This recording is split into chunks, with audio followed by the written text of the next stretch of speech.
بوڑھی ماں کمر درد سے تڑپ رہی تھی۔ بیٹا اور بہو اپنے کمرے میں اے سی چلا کر سو رہے تھے۔ ماں نے ڈرتے ڈرتے بیٹے کو آواز دی تو بہو نے غصے میں آ کر گرم پانی جان بوجھ کر ساس کے اوپر گرا دیا۔ چیخ کی آواز سن کر پڑوسن بھاگ کر پہنچی تو بیٹا اور بہو جھوٹ بولنے لگے۔ پڑوسن ایمبولینس منگوا کر بوڑھی عورت کو ہاسپٹل لے گئی۔ 4 روز بعد بوڑھی عورت کی بیٹی لندن سے پہنچی اور اگلے ہی دن ظالم بہو اور بیٹے پر قیامت ٹوٹ پڑی، کیونکہ رات کا وقت تھا، کچی اینٹوں سے بنے ہوئے گھر میں مکمل طور پر خاموشی چھائی ہوئی تھی۔ اس گھر میں موجود تمام کمروں کے دروازے بند تھے، لیکن ایک کمرے میں سے اے سی چلنے کی ہلکی ہلکی آواز سنائی دے رہی تھی۔ ایک بزرگ عورت صحن میں پرانی سی چارپائی پر لیٹی ہوئی تھی، جس کے بال مکمل طور پر سفید ہو چکے تھے۔ اس کا چہرہ جھریاں زدہ تھا۔ شدید کمر درد کی وجہ سے وہ تڑپ رہی تھی، لیکن اس کی دیکھ بھال کرنے کے لیے کوئی بھی موجود نہیں تھا۔ اس کی سانسیں رک رک کر چل رہی تھیں۔ کمر درد کی شدت کی وجہ سے وہ بار بار اپنی کروٹ تبدیل کرنے کی کوشش کر رہی تھی، لیکن کمزوری اور بڑھاپے کی وجہ سے وہ ایسا نہیں کر پا رہی تھی۔ اسے ہڈیوں کی ٹوٹ پھوٹ جیسی اذیت محسوس ہو رہی تھی۔ اس کی حالت ایسی تھی کہ اگر کوئی اجنبی شخص بھی دیکھ لیتا تو وہ بھی اس پر ترس کھانے کے لیے تیار ہو جاتا۔ چند دنوں سے ایک ہی جوڑا پہن رکھے جانے کی صورت میں اس عورت کے کپڑے میلے گجیلے ہو چکے تھے، لیکن کسی نے نہ ہی اس کی جانب اور نہ ہی اس کے کپڑوں کی جانب دھیان دیا تھا۔ اگرچہ اس کے بیٹے اور بہو کو اس کی حالت کے بارے میں پتہ تھا، لیکن پھر بھی وہ دونوں انجان بنے ہوئے تھے۔ جس بیٹے کو اس نے لاڈوں کے ساتھ پالا تھا، وہی اس سے کنارہ اختیار کر کے بیٹھا ہوا تھا۔ وہ اپنی بیوی کے ساتھ کمرے میں بند تھا اور اس کو اپنی ماں کے بارے میں کچھ بھی معلوم نہ تھا۔ وہ کافی دیر سے درد سہ رہی تھی، لیکن رات کے پچھلے پہر جب درد کی شدت حد سے زیادہ ہوئی تھی، اس نے مجبوراً اپنے بیٹے کو آواز دی تھی۔ اس کی آواز میں لرزاہٹ تھی۔ درد کی شدت کی وجہ سے اس کی آنکھوں میں سے آنسو نکل رہے تھے۔ اگرچہ اسے کافی دیر سے درد محسوس ہوتا رہا تھا، لیکن اس نے ڈر کی وجہ سے اپنے بیٹے کو آگاہ نہ کیا تھا۔ لیکن جب درد کی شدت حد سے بڑھ گئی تھی تو اس نے مجبوراً اپنے بیٹے کو آواز لگائی تھی تاکہ وہ اسے دوا دے سکے۔ جیسے ہی اس کی بہو کے کانوں میں اس کی آواز گئی تھی، وہ تھوڑی ہی دیر کے بعد غصے کی حالت میں دروازہ کھول کر باہر آ گئی تھی۔ اس کے چہرے سے ہی پتہ لگ رہا تھا کہ اسے بوڑھی عورت کا رات کو بلانا بالکل بھی پسند نہ آیا تھا۔ بہو کے چہرے پر جھنجھلاہٹ صاف دکھائی دے رہی تھی۔ اس نے 2 باتیں سخت لہجے میں کہہ کر کچن کی جانب اپنا رخ کیا تھا۔ اس کی باتیں سن کر بوڑھی عورت کے رونے کی شدت میں اضافہ ہو چکا تھا۔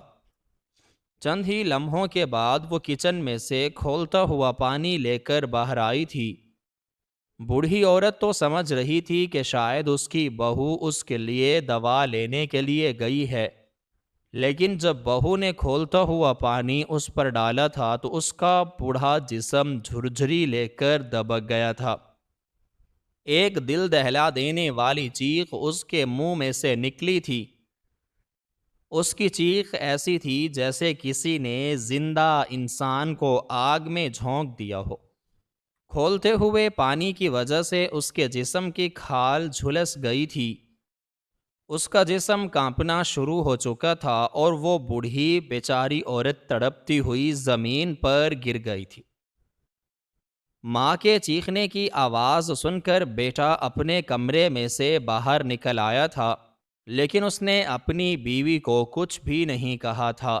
اور نہ ہی اس نے اپنی بیوی سے پوچھنے کی کوشش کی تھی کہ اس نے اس کی ماں پر کھولتا ہوا پانی کیوں ڈالا ہے۔ ماں کی آدھی رات کو چیخنے کی آواز سن کر ارد گرد سے لوگوں نے گھر میں جمع ہونا شروع کر دیا تھا۔ اس بوڑھی عورت کی بہو اور بیٹے نے لوگوں سے جھوٹ بولتے ہوئے کہا تھا کہ اس نے خود ہی غلطی سے اپنے اوپر گرم پانی گرایا ہے، لیکن بوڑھی عورت چونکہ بے ہوش ہو چکی تھی، اس لیے سچ کے بارے میں کسی کو بھی معلوم نہ ہو سکا تھا۔ ایک پڑوسن آگے کی جانب بڑھی تھی۔ اس نے جو ہی بوڑھی عورت کی حالت کو دیکھا تھا، اس کے قدموں کے نیچے سے زمین نکل پڑی تھی۔ اس نے کانپتے ہوئے ہاتھوں کے ساتھ ایمبولینس کو فون کیا تھا، کیونکہ بوڑھی عورت کی حالت کو دیکھ کر اس کے ہوش اڑ چکے تھے۔ اس بوڑھی عورت کی بہو اور بیٹا بار بار جھوٹ دہرا رہے تھے، لیکن پڑوسن سچ کے بارے میں جانتی تھی، کیونکہ پہلے بھی کافی مرتبہ ان دونوں کا بوڑھی عورت کے ساتھ برے رویے کو اپنی آنکھوں کے ساتھ دیکھ چکی تھی۔ وہ اچھے سے ان دونوں کے بوڑھی عورت کے ساتھ رویے کو جانتی تھی۔ ایمبولینس کے آنے تک بوڑھی عورت کی کراہیں پورے گھر میں گونجتی رہی تھی، لیکن اس کی بہو کے چہرے سے ایسا لگ رہا تھا جیسے اسے کسی بھی چیز کا کوئی بھی فرق نہ پڑ رہا ہو۔ تھوڑی ہی دیر کے بعد اس کی بہو نے دبے دبے ہوئے انداز میں ہنسنا شروع کر دیا تھا۔ اس کا بیٹا بھی انجان کھڑا ہوا تھا، جیسے وہ اس کی ماں ہی نہ ہو۔ وہ اپنی ماں کی چیخوں سے زیادہ اپنی بیوی کی ناراضگی سے ڈرتا تھا۔ پڑوسن نے ہمت دکھائی تھی اور وہ اپنے ساتھ بوڑھی عورت کو ہسپتال لے آئی تھی، کیونکہ اسے بوڑھی عورت پر بہت زیادہ ترس محسوس ہو رہا تھا۔ ہسپتال کا کمرہ سرد اور سنسان تھا۔ تھوڑی تھوڑی دیر بعد بوڑھی عورت کی ہچکیاں سنائی دیتی تھیں۔ ڈاکٹر اور نرسیں اس کا تیزی سے علاج کر رہے تھے، لیکن اس کی آنکھوں میں صرف ایک ہی سوال تھا کہ کیا اس کا بیٹا اس سے ملنے کے لیے آئے گا، لیکن اس کا بیٹا اسے دیکھنے کے لیے ہسپتال کے دروازے تک ہی نہ آیا تھا۔ اس کی نگاہیں بار بار دروازے کی جانب اٹھ رہی تھیں۔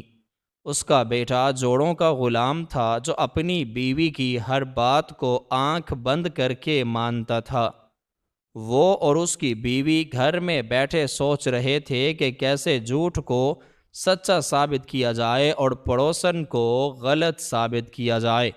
4 دن گزر چکے تھے، لیکن وہ اپنی بوڑھی ماں سے ملنے کے لیے ہسپتال نہ آیا تھا۔ بوڑھی ماں کی نگاہیں بار بار دروازے کی جانب اٹھ رہی تھیں، لیکن پھر بھی اس کا بیٹا نہ آیا تھا۔ اس نے بڑی محنت و مزدوری کے ساتھ اپنے بیٹے کو پالا تھا۔ اس کی ہر خواہش کو بنا کسی ہچکچاہٹ کے مانا تھا۔ وہ خود بھوکی رہ لیتی تھی، لیکن اپنے بیٹے کو روز پیٹ بھر کر ہی کھلاتی تھی، کیونکہ اس کا باپ اس کے بچپن میں ہی فوت ہو گیا تھا۔ اس نے اپنے بیٹے کو کبھی بھی کسی چیز کی کمی محسوس نہ ہونے دی تھی۔ اس نے اپنے بیٹے کی وجہ سے دوسری شادی نہ کی تھی۔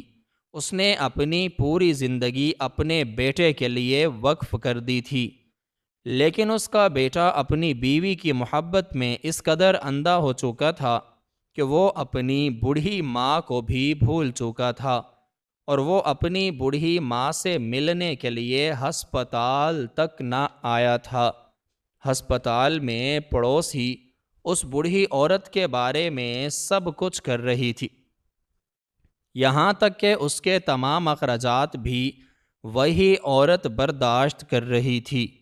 کبھی وہ بوڑھی عورت کے لیے کھانے پینے کے لیے کچھ لاتی تھی، اور کبھی اس کی دوا لاتی تھی، تاکہ اسے کسی بھی چیز کی کمی محسوس نہ ہو۔ ایک انجان عورت بوڑھی عورت کے لیے سب کچھ کر رہی تھی، لیکن جسے بوڑھی عورت کے ساتھ موجود ہونا تھا وہ نہیں تھا۔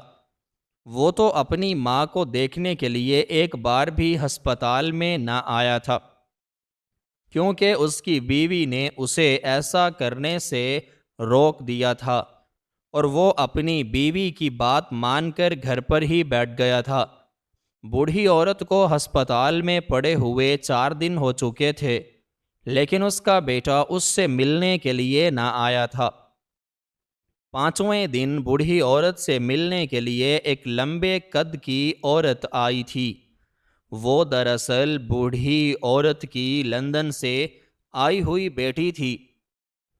وہ اپنی ماں کی جھلسی ہوئی حالت کو دیکھ کر چیخ پڑی تھی۔ دوڑ کر اس نے اپنی ماں کو گلے سے لگا لیا تھا۔ اس نے بوڑھی عورت کے جھلسے ہوئے ہاتھوں کو اپنے ہاتھوں میں لیا تھا تاکہ اسے تسلی دے سکے کہ اب وہ آ چکی ہے۔ اپنی ماں کی حالت دیکھ کر وہ زور و شور سے رونا شروع ہو چکی تھی، کیونکہ اسے اپنے بھائی اور بھابھی سے اس قدر برے رویے کی امید نہ تھی کہ وہ اس کی ماں کو جلا کر ہی راکھ کر دیں گی۔ بوڑھی عورت کی بیٹی کمزور اور بے سہارا نہ تھی، بلکہ وہ اعلیٰ تعلیم یافتہ اور مضبوط عورت تھی، جو آئی تو اتنے سالوں کے بعد اچانک ماں کو سرپرائز دینے کے لیے تھی۔ لیکن جب اس نے محلے والوں سے اپنی بوڑھی والدہ کے بارے میں سنا تھا، اس نے ہسپتال کی جانب دوڑ لگائی تھی، یہاں تک کہ وہ اپنے بھائی سے ملنے کے لیے گھر بھی نہ گئی تھی۔ اس نے اپنی ماں پر کیے گئے ظلم کا بدلہ لینے کا فیصلہ کر لیا تھا۔ جس نے بھی اس کی ماں کو نقصان پہنچایا تھا، وہ اس سے بدلہ لے کر رہے گی۔ اس نے اپنا پختہ ارادہ کر لیا تھا۔ جس چیز کا بھی وہ پختہ ارادہ کر لیتی تھی، اس چیز کو وہ کر کے ہی دم لیتی تھی۔ وہ عورت جسے لوگ ایک کامیاب بزنس وومین کی طرح لندن میں جانتے تھے، وہ اپنی ماں کے بستر کے کنارے پر بیٹھی زور و شور سے آنسو بہا رہی تھی۔ جب اس نے اپنے ہاتھوں کو ماں کے جھلسے ہوئے ہاتھوں پر رکھا تھا، ایک سنسنی اس کے پورے جسم میں دوڑ گئی تھی۔ اپنی بیٹی کو اتنے سالوں کے بعد دیکھ کر ماں کی آنکھوں میں سے آنسوؤں نے بہنا شروع کر دیا تھا۔ کافی دیر دونوں روتی رہی تھیں۔ جب ان کے دل کا غبار ہلکا ہو چکا تھا تو بیٹی نے جھک کر بوڑھی والدہ کے کان میں کہا تھا کہ امی، میں آ چکی ہوں، آپ کو کوئی بھی اب نقصان نہیں پہنچا سکے گا۔ کمرے میں کھڑی ہوئی پڑوسن نے گہرا سانس لیا تھا، جیسے وہ مطمئن ہو چکی ہو کہ بوڑھی عورت کی حفاظت کرنے کے لیے کوئی آ گیا ہو۔ چند ہی منٹوں کے بعد بوڑھی عورت کا چیک اپ کرنے کے لیے ڈاکٹر بھی آ گئے تھے۔ جلنے کے زخموں کی شدت، انفیکشن کے خدشات، اور سب سے بڑھ کر بوڑھی ہڈیوں پر ہونے والے ظلم کے بارے میں ڈاکٹر نے اسے سب کچھ بتایا تھا۔ بوڑھی عورت کے ساتھ ہونے والے ظلم کے نشان بوڑھی عورت کی ہڈیوں پر موجود تھے۔ اگرچہ بوڑھی عورت کی بیٹی آ چکی تھی، لیکن اس کے باوجود بوڑھی عورت کی نگاہیں بار بار دروازے کی جانب اٹھ رہی تھیں۔ وہ شدت سے اپنے بیٹے کا انتظار کر رہی تھی، لیکن اس کا بیٹا وہ تھا جو اس کو دیکھنے کے لیے ایک بار بھی نہ آیا تھا۔ وہ یہ دیکھنے کے لیے نہ آیا تھا کہ کہیں اس کی ماں مر تو نہیں چکی۔ اسے اپنی بوڑھی والدہ کی کوئی بھی پرواہ نہ تھی۔ جب بوڑھی عورت کی بیٹی اسے لے کر گھر پہنچی تھی تو پورے محلے کے لوگ دروازے پر موجود تھے۔ وہاں پر موجود تمام لوگوں کی آنکھوں میں کئی سارے سوالات گردش کر رہے تھے، لیکن ان کے ہونٹ خاموش تھے۔ بوڑھی عورت کی بیٹی نے بوڑھی عورت کو لے کر سیدھا کمرے کا رخ کیا تھا، لیکن جب وہ اپنی والدہ کے کمرے میں پہنچی تھی تو کمرے کا حال دیکھ کر وہ دنگ رہ چکی تھی، کیونکہ کمرے میں ہر چیز بکھری پڑی ہوئی تھی اور ایسا لگ رہا تھا جیسے کئی ہفتوں سے کمرے کی صفائی ہی نہ کی گئی ہو۔ اپنی ماں کو چارپائی پر اچھی طرح لٹانے کے بعد وہ سیدھا بھائی اور بھابھی کے کمرے کی جانب بڑھی تھی، جو اے سی چلا کر مزے سے سو رہے تھے، جیسے انہیں کسی بھی چیز کی کوئی بھی ٹینشن نہ ہو۔ جیسے ہی اس نے بھائی کے کمرے میں قدم رکھا تھا تو وہ دنگ رہ چکی تھی، کیونکہ وہ کمرہ نہایت ہی صاف ستھرا اور سلجھا ہوا پڑا تھا۔ اس کمرے کو قیمتی فرنیچر سے سجایا گیا تھا۔ اس نے اپنے بھائی کے کمرے کا دروازہ زوروں سے دھکیلا تھا اور غصے سے اندر کی جانب بڑھی تھی۔ اس کا بھائی اور بھابھی اسے اچانک گھر میں دیکھ کر دنگ رہ گئے تھے۔ اس نے اپنی بھابھی سے غصے میں کہا تھا کہ تم نے میری ماں کے ساتھ جو جو بھی ظلم کیا ہے، میں اس کا تم سے حساب لے کر رہوں گی۔ لمحہ بھر کے لیے اس کی بھابھی اور بھائی حیران رہ گئے تھے، کیونکہ انہیں بالکل بھی یقین نہیں آ رہا تھا کہ وہ واپس آ چکی ہے، کیونکہ انہیں کسی نے بھی اس کے آنے کے بارے میں اطلاع نہ دی تھی۔ اس کی بھابھی جو پہلے اسے اچانک دیکھ کر گھبرا گئی تھی، چند ہی لمحوں کے بعد اس نے اپنے چہرے کا تاثرات تبدیل کرتے ہوئے کہا تھا کہ آپ کو کسی نے غلط بتایا ہے۔ خالہ نے خود ہی اپنے اوپر پانی گرایا تھا۔ اپنی بھابھی کے جھوٹ کو سن کر اس کا تو خون کھول اٹھا تھا۔ اس کی نگاہوں نے اپنے بھائی کی جانب رخ کیا تھا، جو شرمندگی کے مارے اپنا سر جھکائے ہوئے بیٹھا تھا۔ چند ہی لمحوں کے لیے کمرے میں خاموشی چھا چکی تھی۔ بھابھی کی آنکھوں سے نفرت اس کے لیے بخوبی دکھائی دے رہی تھی، لیکن اس نے پختہ ارادہ کر لیا تھا کہ وہ اپنی ماں کے ساتھ ہونے والے ظلم کا بدلہ لے کر رہے گی۔ اس نے کمرے سے باہر نکل کر گھر میں جمع عورتوں سے پوچھ گچھ کرنا شروع کر دی تھی، تاکہ اسے حقیقت کے بارے میں معلوم پڑ سکے۔ محلے والی عورتوں نے اسے سچ سچ بتایا تھا کہ کیسے اس کی بھابھی اور بھائی اس کی بوڑھی ماں کے ساتھ ظلم کرتے تھے۔ اسے اپنے بھائی سے اپنی ہی ماں کے ساتھ اس رویے کی امید ہرگز نہ تھی۔ وہ اپنی ماں کا خرچہ ہر مہینے ہی بھیج دیا کرتی تھی، تاکہ اس کی ماں کا اچھی طرح سے علاج ہو سکے اور اسے کبھی بھی کسی بھی چیز کی کمی محسوس نہ ہو۔ لیکن اس کے بھائی نے اس کے ہی پیسوں سے اپنے لیے اور اپنی بیوی کے لیے چیزیں خرید لی تھیں۔ اس نے 3 ماہ پہلے ہی والدہ کے کمرے میں اے سی لگوانے کے لیے بھائی کے اکاؤنٹ میں پیسے جمع کیے تھے، لیکن بھائی نے ان پیسوں سے اپنے ہی کمرے میں اے سی لگوا لیا تھا۔ اسے اپنے بھائی سے اس قدر گھٹیا رویے کی امید نہ تھی، کیونکہ جب بھی وہ اپنے بھائی سے اپنی والدہ کی طبیعت کے بارے میں معلوم کرتی تھی، بھائی کہتا تھا کہ وہ بالکل ہی ٹھیک ہے۔ اس نے اپنے بھائی کی باتوں پر اندھا یقین کر لیا تھا، لیکن اسے معلوم نہ تھا کہ اس کا بھائی ہی اس کو دھوکہ دے گا۔ ساری رات اسے پریشانی کی وجہ سے نیند نہ آئی تھی، اگرچہ وہ بہت زیادہ تھک چکی تھی، لیکن والدہ کی حالت کو دیکھ کر اس نے روتے ہوئے اپنی رات گزاری تھی۔ اگلے صبح وہ سیدھی شہر کے ایک نامور وکیل کے پاس گئی تھی۔ اس نے وکیل کو تمام صورتحال سے آگاہ کر دیا تھا۔ وکیل اس کا مقدمہ لڑنے کے لیے تیار ہو چکا تھا، لیکن اس کی بھابھی نے محلے میں افواہیں پھیلا دی تھیں کہ وہ اپنے بھائی سے جائیداد ہتھیانے کے لیے آئی ہے۔ اس نے اپنی ننند کو بدنام کرنے کی بھرپور کوشش کی تھی۔ وقت گزرنے کے ساتھ ننند اور بھابھی میں کشیدگی بڑھتی چلی جا رہی تھی۔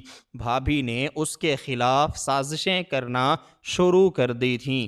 اس نے بوڑھی عورت کی بیٹی کے کاغذات کو چھپانے کی کوشش کی تھی، لیکن اس کی بیٹی نے اس کی تمام سازشوں کو ناکام بنا کر رکھ دیا تھا۔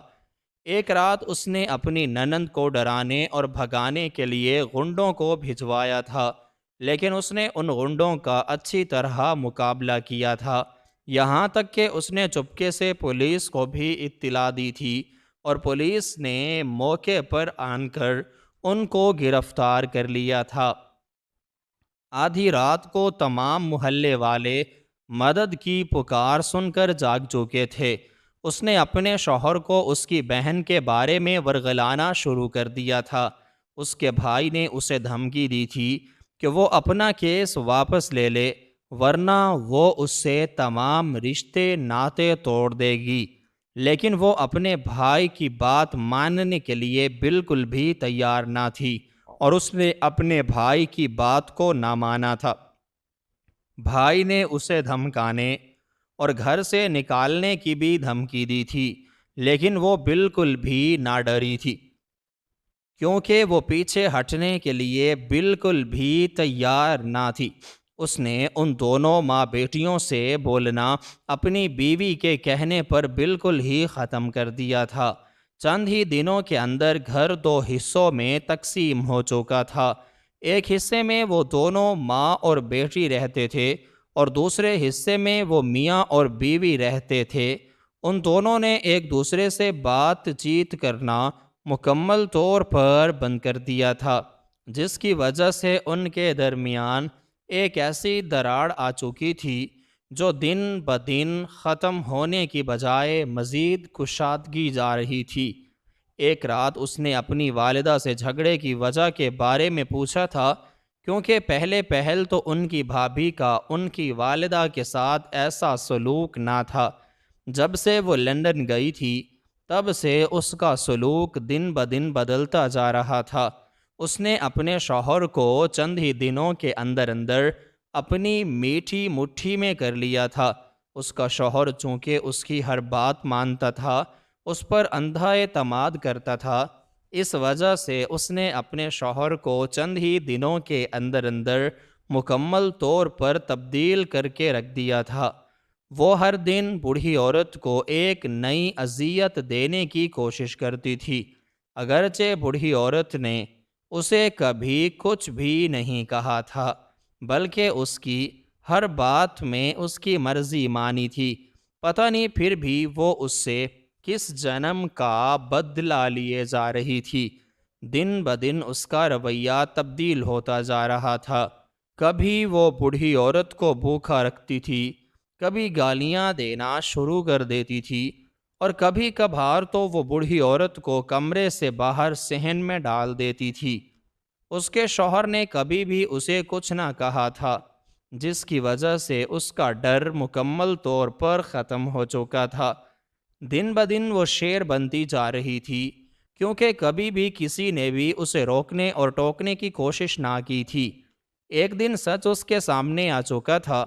اس نے اپنی بھابھی کو کسی سے بات کرتے ہوئے سنا تھا کہ جب تک بوڑھی عورت زندہ ہے تب تک کچھ بھی نہیں ہو سکتا۔ کاغذات میرے پاس پڑے ہوئے ہیں، لیکن ہمیں ہر قدم سنبھل کر اور محتاط ہو کر اٹھانا ہوگا۔ وہ کسی سے فون پر دھیمی دھیمی آواز میں بات کر رہی تھی، لیکن بوڑھی عورت نے کچن کی جانب جاتے ہوئے سب کچھ چپکے سے سن لیا تھا۔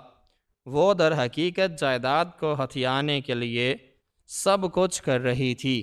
اس کے خاندان والے بھی اس کے ساتھ ملے ہوئے تھے اور اس کی مدد کر رہے تھے۔ اگلی ہی صبح پڑوسن جس نے بوڑھی عورت کی مدد کی تھی، اس نے بوڑھی عورت کی بیٹی کو اپنے پاس بلایا تھا اور اس نے اسے آگاہ کیا تھا، اس کی بھابھی کے خاندان والے بہت زیادہ لوگ ہیں، وہی گھر کو تباہ کرنے کی کوشش کر رہے ہیں۔ میں نے کافی مرتبہ تمہاری ماں کو روٹی کے ایک نوالے کے لیے ترستا ہوا دیکھا تھا۔ دراصل وہ چاہتے تھے کہ بوڑھی عورت جلد از جلد مر جائے اور ساری جائیداد اس کے ہاتھوں میں آ جائے۔ گھر تو پہلے ہی اس نے اپنے قابو میں کر رکھا تھا۔ بوڑھی عورت کی بیٹی نے گھر آ کر کچھ پرانے کاغذات کو تلاش کرنے کی کوشش شروع کر دی تھی۔ کچھ ہی جدوجہد کے بعد وہ کاغذات اسے مل چکے تھے، لیکن جب اس نے ان کاغذات کو کھول کر پڑھنے کی کوشش کی تھی تو اس کے قدموں کے نیچے سے زمین ہی نکل پڑی تھی، کیونکہ ان کے کاغذات میں سے کچھ ارک ورک پھاڑے جا چکے تھے۔ اس کو ساری چال سمجھ آ چکی تھی۔ وہ دونوں میاں بیوی جائیداد ہتھیانے کے لیے ہی سب کچھ کر رہے تھے۔ جب اس نے کاغذات کا بوڑھی عورت کے ساتھ ذکر کیا تھا تو اس نے بتایا تھا کہ اس نے کافی مرتبہ اپنے بیٹے کو بات چیت کرتے ہوئے سنا تھا کہ میں مر جاؤں، پھر ہی سب کچھ ان کے ہاتھوں میں آ جائے گا۔ کسی دن وہ مجھے گلا دبا کر اوپر ہی پہنچا دے۔ بوڑھی عورت نے ڈرتے ہوئے کہا تھا۔ حقیقت معلوم ہونے کے بعد اسے اپنے بیٹے سے ہی ڈر لگنا شروع ہو چکا تھا۔ وہ اپنی بیوی کے ساتھ مل کر لالچ میں اس قدر اندھا ہو چکا تھا کہ اسے نہ ہی اپنی ماں دکھائی دے رہی تھی اور نہ ہی اپنی جان سے پیاری بہن۔ اس کی آنکھوں پر لالچ کی پٹی بن چکی تھی۔ بوڑھی عورت اور اس کی بیٹی کے ذہن میں خطرے کی گھنٹیاں بجنا شروع ہو چکی تھیں۔ کافی دنوں سے بوڑھی عورت کے بیٹے اور بیوی نے چونکہ خاموشی اختیار کی ہوئی تھی، لیکن ان کی خاموشی کسی طوفان کا پیش خیمہ معلوم ہو رہی تھی۔ ایسا محسوس ہو رہا تھا کہ جیسے وہ کچھ بڑی سازش چلنے کے لیے تیاری کر رہے ہوں۔ دراصل بوڑھی عورت کا بیٹا جوانی سے ہی برے کاموں میں ملوث تھا۔ غلط صحبت میں بیٹھنے کی وجہ سے وہ جسے کی لت میں گرفتار ہو چکا تھا۔ وقت گزرنے کے ساتھ ساتھ اس پر قرض بھی مزید بڑھتا جا رہا تھا۔ شادی سے پہلے ہی اس نے چند لاکھوں کا قرضہ لیا تھا۔ اس نے اپنی ہی خواہش پر شادی کے لیے ایک امیر لڑکی کو چنا تھا تاکہ اسے دولت کی کمی کبھی بھی نہ ہو، لیکن جس عورت سے اس نے شادی کی تھی وہ بالکل بھی اچھی عورت نہ تھی۔ وہ انتہائی چالاک اور مکار عورت تھی۔ اس نے چند ہی دنوں کے اندر اندر اپنے شوہر کے ساتھ ساتھ پورے گھر پر قبضہ کر لیا تھا۔ وہ دونوں میاں بیوی ہی دولت کے پجاری تھے۔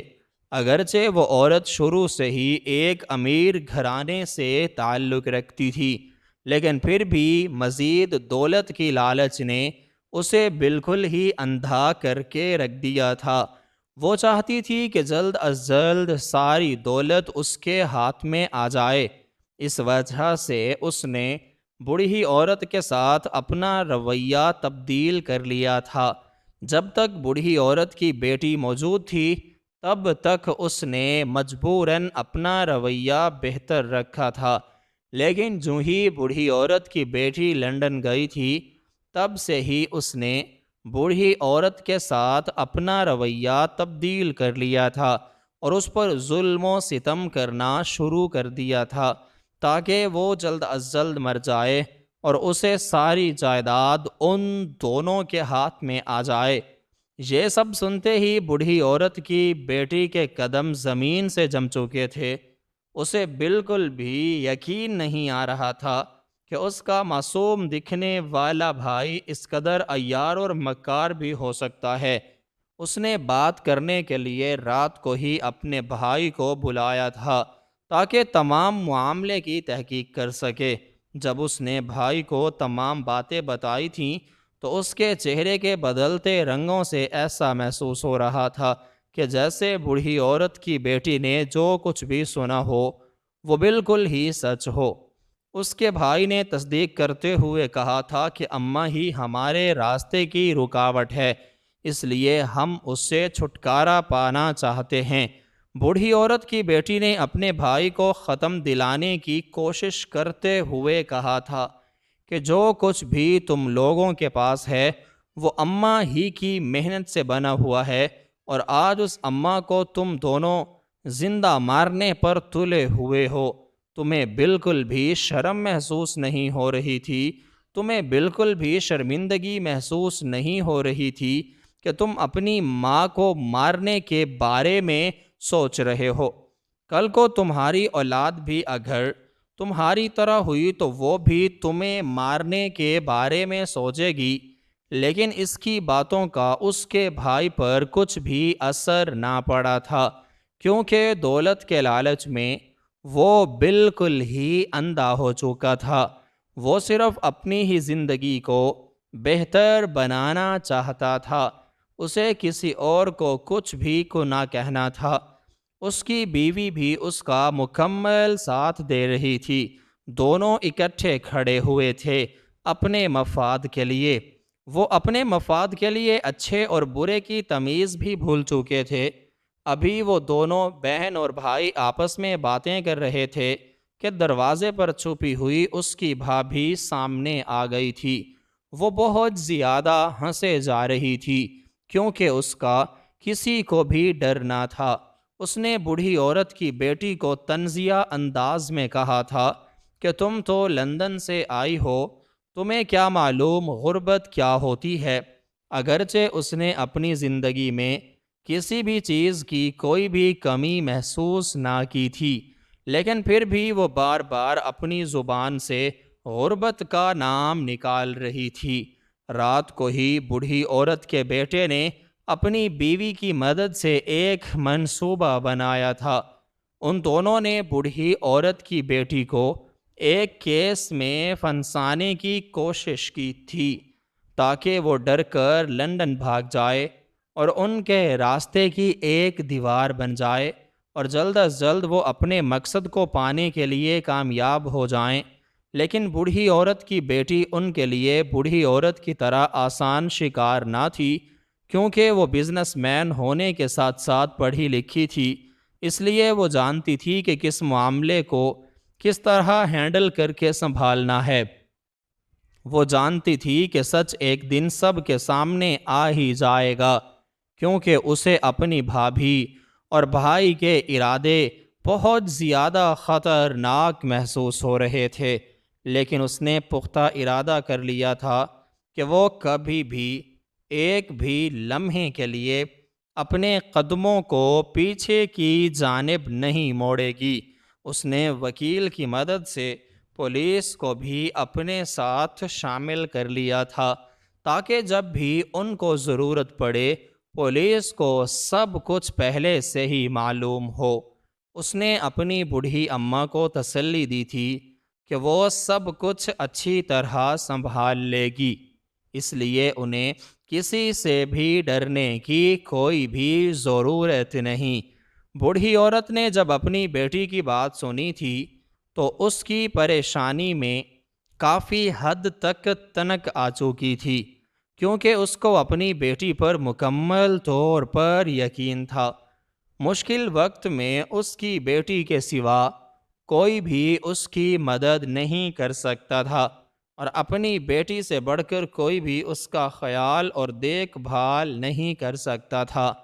بہو تو ایسی تھی جو اسے ہی مارنے پر تلی ہوئی تھی، اور بیٹا بھی مکمل طور پر اپنی بیوی کے ساتھ ملا ہوا تھا، کیونکہ اس کی بیوی نے لالچ کی پٹی اس کی آنکھوں پر بھی باندھ دی تھی۔ دراصل وہ دونوں میاں بیوی دبئی شفٹ ہونا چاہتے تھے، لیکن ان کے پاس پیسے پورے نہیں ہو سکتے تھے۔ وہ بوڑھی عورت کو بھی چھوڑ کر نہیں جا سکتے تھے، کیونکہ بوڑھی عورت کا پاکستان میں کوئی بھی نہیں تھا۔ اس وجہ سے انہوں نے بوڑھی عورت کو مارنے کی کوشش شروع کر دی تاکہ سانپ بھی مر جائے اور لاٹھی بھی نہ ٹوٹے۔ وہ بوڑھی عورت کی وفات کے بعد سب کچھ بیچ کر بیرون ملک جا کر وہاں پر شفٹ ہونے کا ارادہ رکھتے تھے۔ اس وجہ سے انہوں نے بوڑھی عورت کے ساتھ بلا وجہ ہی برا سلوک کرنا شروع کر دیا تھا تاکہ وہ جلد از جلد اچھی خوراک اور اچھی دیکھ بھال ملنے کی وجہ سے مر جائے اور ان کی جان چھوٹ جائے اور وہ اپنی مرضی کی زندگی بسر کرنا شروع کر دیں۔ وہ سب کچھ اپنے بہتر مستقبل کے لیے کر رہے تھے، لیکن ان کا طریقہ غلط تھا۔ انہوں نے اپنا مقصد حاصل کرنے کے لیے غلط راہ کو چنا تھا، اور وہ اس راہ پر بنا کچھ سوچے سمجھے چلتے جا رہے تھے۔ وہ دونوں کسی کی بات سننے کے لیے بالکل بھی تیار نہ تھے۔ چند ہی دنوں کے بعد ان کی پہلی پیشی تھی۔ بوڑھی عورت کے بیٹے اور بہو کو کوئی بھی فکر نہ تھی، کیونکہ انہوں نے اپنی طرف سے مکمل طور پر تیاری پکڑ لی تھی۔ انہوں نے ایک اچھے وکیل کو ہائر کر لیا تھا۔ دونوں وکیل ہی مقابلے کے تھے۔ کمرہ عدالت بری طرح سے بھرا ہوا تھا۔ ایمبولینس کی مدد سے بوڑھی عورت کو بھی عدالت میں لایا گیا تھا تاکہ وہ بھی گواہی دے سکے۔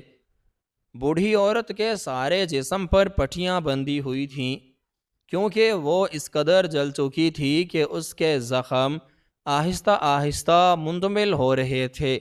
اسی وقت ہی بوڑھی عورت کی بہو اور بیٹا بہت ہی غرور کے ساتھ کمرہ عدالت میں داخل ہوئے تھے۔ ان کے ساتھ ان کا وکیل بھی آیا ہوا تھا، جس کے ہاتھوں میں کاغذوں کا ایک بہت بڑا ڈھیر تھا۔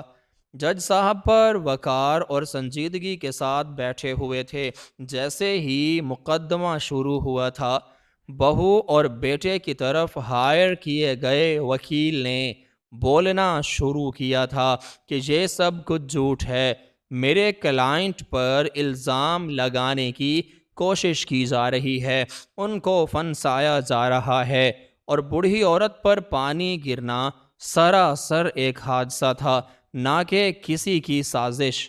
اس وکیل کی بات سننے کے بعد دوسرا وکیل آگے بڑھا تھا اور اس نے پڑوسن کو کمرہ عدالت میں داخل ہونے کے لیے کہا تھا۔ جو ہی بیٹے اور بہو کی نظر پڑوسن پر پڑی تھی، ان کے چہرے کا رنگ اڑ کر رہ گیا تھا، کیونکہ انہیں بالکل بھی امید نہ تھی کہ پڑوسن ان لوگوں کے خلاف بولنے کے لیے کمرہ عدالت میں بھی آ جائے گی، کیونکہ وہ تو صرف اسے ایک نیک صفت خاتون سمجھ رہے تھے۔ انہیں کیا معلوم تھا کہ وہ ان کے خلاف گواہی دینے کے لیے بھی کمرہ عدالت تک آ جائے گی۔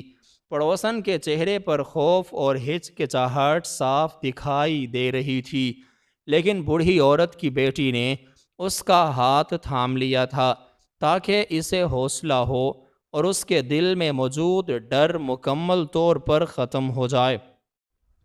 پڑوسن نے کٹہرے میں کھڑا ہو کر بولنا شروع کر دیا تھا۔ اس نے سب کے سامنے سب کچھ سچ سچ بتا دیا تھا کہ اس نے اپنی آنکھوں سے دیکھا تھا کہ بوڑھی عورت کی بہو نے جان بوجھ کر بوڑھی عورت پر پانی گرایا تھا تاکہ وہ جل جائے۔ اس کی بات کو سن کر بہو کے چہرے کا رنگ اڑ چکا تھا، کیونکہ اس نے سوچا ہوا تھا کہ جو کچھ بھی بوڑھی عورت کے ساتھ وہ کرے گی، کسی کو بھی اس بارے میں معلوم نہ ہو پائے گا۔ بوڑھی عورت کی طرف سے ہائر کیے گئے وکیل نے بوڑھی عورت کی ہسپتال کی رپورٹ بھی جج صاحب کے سامنے پیش کی تھی تاکہ جج صاحب کو سب کچھ معلوم ہو سکے۔ پڑوسن کی بات سن کر جج صاحب کی آنکھوں میں سختی آ چکی تھی۔ وکلاء کے درمیان سوال و جواب کا سلسلہ کافی دیر تک جاری رہا تھا۔ کبھی ان کے درمیان آوازیں اونچی ہوتی تھیں اور کبھی مدھم، کیونکہ کوئی بھی پیچھے ہٹنے کو ہرگز تیار نہ تھا۔ وقت گزرتا گیا تھا۔ وکیل نے بھی کاغذات کمرہ عدالت میں پیش کیے تھے، جن میں سے کچھ ورق موجود نہ تھے تاکہ سب کو معلوم ہو سکے جس طرح بہو اور بیٹے نے زبردستی بوڑھی عورت کی ملکیت پر قبضہ کرنے کی کوشش کی تھی۔ وکیل نے رجسٹری آفس کے ریکارڈ میں سے پرانے کاغذات کمرہ عدالت میں پیش کیے تھے، جن سے صاف ظاہر ہو رہا تھا کہ آدھی سے زیادہ جائیداد بوڑھی عورت کے اپنے ہی نام پر موجود ہے۔ عدالت میں موجود لوگ حیرت کے ساتھ ایک دوسرے کو تکنا شروع ہو چکے تھے، کیونکہ ان کو بالکل بھی یقین نہیں آ رہا تھا کہ ایک بیٹا بھی اپنی والدہ کے ساتھ ایسا سلوک کر سکتا ہے، صرف دولت کی لالچ میں آ کر۔ چونکہ زیادہ تر دلائل بوڑھی عورت کے حق میں ثابت ہو رہے تھے۔ وقت گزرنے کے ساتھ ساتھ بوڑھی عورت کی بہو کے چہرے کا رنگ اترتا جا رہا تھا، کیونکہ اسے اپنی شکست صاف دکھائی دے رہی تھی۔ بیٹے نے کافی مرتبہ جھوٹ بھرنے کی کوشش کی تھی، لیکن وہ ہر بار اپنی کوشش میں ناکام ہوا تھا۔ اس نے خود کو ذلت سے بچانے کے لیے ماں پر الزام لگایا تھا کہ وہ پاگل ہو چکی ہے، لیکن اس کی کوئی بھی سچ ثابت نہ ہوئی تھی۔ اس وجہ سے جج صاحب اس کی کوئی بھی بات سننے کے لیے تیار نہ تھا۔ چند ہی لمحوں کے لیے کمرہ عدالت میں مکمل طور پر خاموشی چھا چکی تھی۔ سب کی نگاہوں کا منظر جج صاحب کی ذات بنی ہوئی تھی، کیونکہ فیصلہ سنانے کا وقت ہو چکا تھا۔ ہر نگاہ جج صاحب کی زبان میں سے نکلنے والے الفاظ کا انتظار کر رہی تھی۔ بالآخر جج صاحب نے اپنا فیصلہ پڑھنا شروع کر دیا تھا، کیونکہ بوڑھی عورت کے ساتھ ظلم ہوا تھا۔ اس لیے جج صاحب نے ناجائز طریقے سے جائیداد ہتھیانے کی وجہ سے اور تشدد کی وجہ سے بہو اور بیٹے کو قصوروار قرار دیا تھا، کیونکہ وہ دونوں غلطی پر تھے۔ انہوں نے نہ صرف ایک غلطی کی تھی، بلکہ انہوں نے ایک غلطی کے بعد دوسری غلطی کی تھی۔ جج صاحب کی بات سن کر کمرہ عدالت میں بھونچال آ گیا تھا۔ کچھ لوگوں کے چہرے خوشی کی وجہ سے مسکرا رہے تھے اور کچھ چہروں کے رنگ اڑ چکے تھے۔ جو لوگ بوڑھی عورت کے حق میں تھے ان کے چہرے کی خوشی صاف دکھائی دے رہی تھی، لیکن بوڑھی عورت کی بہو اور بیٹے کے چہرے کی ہوائیں اڑ چکی تھیں۔ انہوں نے اپنی غلطیوں کو چھپانے کی بہت کوشش کی تھی، لیکن پھر بھی ان کی غلطیاں سب کے سامنے آ چکی تھیں۔ بوڑھی عورت کے بیٹے نے لرزتے ہوئے اپنی والدہ کی جانب دیکھا تھا، کیونکہ وہ اپنی والدہ سے معافی مانگنا چاہتا تھا سزا سے بچنے کے لیے، لیکن عدالت کے فیصلے نے دونوں کو قانون کے شکنجے میں جکڑ لیا تھا۔ بوڑھی عورت کی بہو کو قید اور جرمانے کی سزا سنائی گئی تھی، اور اس کے بیٹے کو عدالت نے سخت حکم نامہ جاری کیا تھا۔ کچھ ہی دیر میں پولیس اہلکار آگے کی جانب بڑھے تھے اور انہوں نے ان کے ہاتھوں میں ہتھ کڑیاں ڈال دی تھیں۔ بہو نے چیختے اور چلاتے اور دھمکیاں دینے کی کوشش کی تھی، لیکن اس کے چیخنے اور دھمکیاں دینے کا کسی پر بھی کوئی اثر نہ پڑا تھا، کیونکہ کوئی بھی اس کی کوئی بھی بات سننے کے لیے تیار نہ تھا۔ لوگوں کے ہجوم میں بہو کے خلاف باتیں ہونا شروع ہو چکی تھیں۔ وہاں موجود تمام لوگوں کی زبانوں پر مختلف قسم کی کہانی تھی۔ جو ہی پولیس والوں نے بوڑھی عورت کے بیٹے کو لے جانے کی کوشش کی تھی، اس نے رونا شروع کر دیا تھا اور اس نے زور سے پکارا تھا کہ اماں مجھے معاف کر دو، مجھ سے غلطی ہو گئی تھی، میں تم سے اپنی غلطی کی معافی مانگتا ہوں، مجھے معاف کر دو۔ اس نے زور و شور سے آنسو بہانا شروع کر دیے تھے، لیکن ماں نے اس کی کوئی بھی بات نہ سنی تھی، کیونکہ وہ اپنے بیٹے کو معاف کرنے کے لیے بالکل بھی تیار نہ تھی۔ ماں کے جسم کے زخم تو بھر جانے تھے، لیکن اس کی روح پر جو زخم لگے تھے انہوں نے کبھی بھی ختم نہ ہونا تھا۔ بیٹے کی حالت کو دیکھ کر بوڑھی عورت کی آنکھوں میں سے آنسو بہنے لگے تھے، لیکن اس نے اپنا منہ دوسری جانب کو پھیر لیا تھا، جس سے صاف دکھائی دے رہا تھا کہ وہ اپنے بیٹے کو کسی بھی صورتحال میں معاف نہیں کرنا چاہتی۔ بوڑھی عورت کی بیٹی کی آنکھوں میں سے آنسو بھی اپنی والدہ کو روتے ہوئے دیکھ کر بہنے لگے تھے، کیونکہ جس بھائی پر وہ اپنی جان چھڑکتی تھی اس بھائی نے بھی اسے نقصان پہنچانے کی بھرپور کوشش کی تھی۔ اس نے بھائی کے لیے اللہ تعالیٰ سے بہت ساری دعائیں طلب کی تھیں، اور بھائی نے اس کا مان مکمل طور پر توڑ کر رکھ دیا تھا۔ بوڑھی عورت نے اپنے بیٹے سے صرف اتنا ہی کہا تھا کہ بیٹا، میں تو تمہیں ایک نہ ایک دن معاف کر دوں گی، لیکن میرا رب تمہیں کبھی بھی معاف نہیں کرے گا جو تم نے میرے ساتھ سلوک کیا تھا۔ خدا مجھے تم جیسی اولاد سے نہ نوازتا تو اچھا ہوتا۔ مجھے تم جیسے بیٹے کی مزید ضرورت نہیں۔ بوڑھی عورت کی بات سن کر بوڑھی عورت کے بیٹے نے دھاڑے مار کر رونا شروع کر دیا تھا۔ پولیس اہلکار اسے گھسیٹ کر لے جا رہے تھے، لیکن وہ بار بار بوڑھی عورت سے معافی مانگ رہا تھا۔ چند ہی دنوں کے بعد وہ اپنا ذہنی توازن کھو بیٹھا تھا۔ عدالت کے فیصلے کی وجہ سے بوڑھی عورت بہت زیادہ خوش تھی، اگرچہ اسے معلوم تھا کہ وہ کبھی بھی اپنے بیٹے سے دوبارہ نہیں مل پائے گی۔ پھر بھی ایک سکون کی لہر نے اسے گھیر لیا تھا۔ تمام مشکلات اس کی زندگی میں سے ختم ہو چکی تھیں، کیونکہ اس کی بیٹی اس کے ساتھ تھی۔ اس کی بیٹی نے اس سے کہا تھا کہ یہ محلے ہمیں چھوڑنا ہوگا، اگر تم یہاں پر رہی تو تم روتی رہو گی، اس لیے میں تمہیں اپنے ساتھ لندن لے جانے کے لیے آئی ہوں، اور میں خود تمہارا وہاں پر خیال رکھوں گی۔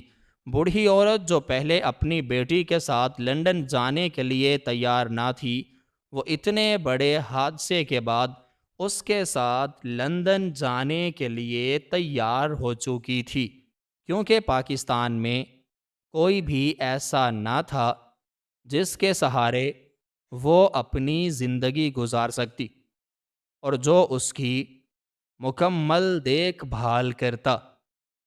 چند ہی دنوں کے بعد بوڑھی عورت نے اپنی تمام جائیداد اور گھر کو بیچ دیا تھا اور ان سے ملنے والی رقم کو اپنے بینک اکاؤنٹ میں ٹرانسفر کر دیا تھا، جو مشکل وقت میں اس کے کام آ سکتی تھی۔ چند ہی دنوں کے بعد اس نے اپنی بیٹی کی مدد سے پاکستان کو ہمیشہ کے لیے خیر باد کہہ دیا تھا۔ ایئرپورٹ پر جاتے وقت بوڑھی عورت کی آنکھوں میں سے زور و شور سے آنسو بہہ رہے تھے، کیونکہ وہ نہیں چاہتی تھی کہ وہ دفن دوسرے ملک میں ہو۔ در حقیقت وہ چاہتی تھی کہ اس کی وفات کے بعد اس کی قبر اس کے شوہر کی ہی قبر کے ساتھ بنائی جائے۔ اس نے اپنی وصیت کافی مرتبہ اپنے بیٹے کو بتا دی تھی، لیکن وہ بیٹا ہی نہ رہا تھا جو اس کی وصیت کو پورا کرتا۔ جو ہی بوڑھی عورت نے لندن کی سرزمین پر قدم رکھا تھا، ٹھنڈی ہوا نے اس کا استقبال کیا تھا، جس کی وجہ سے بوڑھی عورت نے پرسکون کی سانس لی تھی۔ اپنی والدہ کو مسکراتے ہوئے دیکھ کر بوڑھی عورت کی بیٹی نے اسے گلے سے لگایا تھا۔ چند ہی منٹوں کے بعد اپنا سامان لینے کے بعد وہ ابھی باہر ہی نکلے تھے کہ بوڑھی عورت کی بیٹی کا شوہر اور بچے اسے ایئرپورٹ سے ریسیو کرنے کے لیے پہنچ چکے تھے۔ وہ اپنے بچوں کو اتنے دنوں کے بعد دیکھنے کی وجہ سے بہت زیادہ خوشی محسوس ہو رہی تھی۔ اس نے اپنے بچوں کو نہیں بتایا تھا کہ وہ اس دفعہ ان کی نانی کو بھی ساتھ لے کر آئے گی۔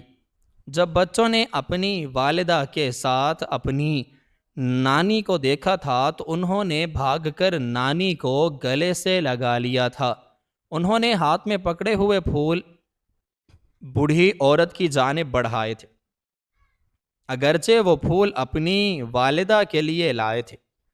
چند ہی گھنٹوں کی مسافت کے بعد وہ اس گھر میں پہنچ چکے تھے جس میں بوڑھی عورت کی بیٹی اپنے بچوں کے ساتھ رہتی تھی۔ وہاں ان کے گھر میں موجود نوکروں نے بھی بہت اچھی طرح استقبال کیا تھا۔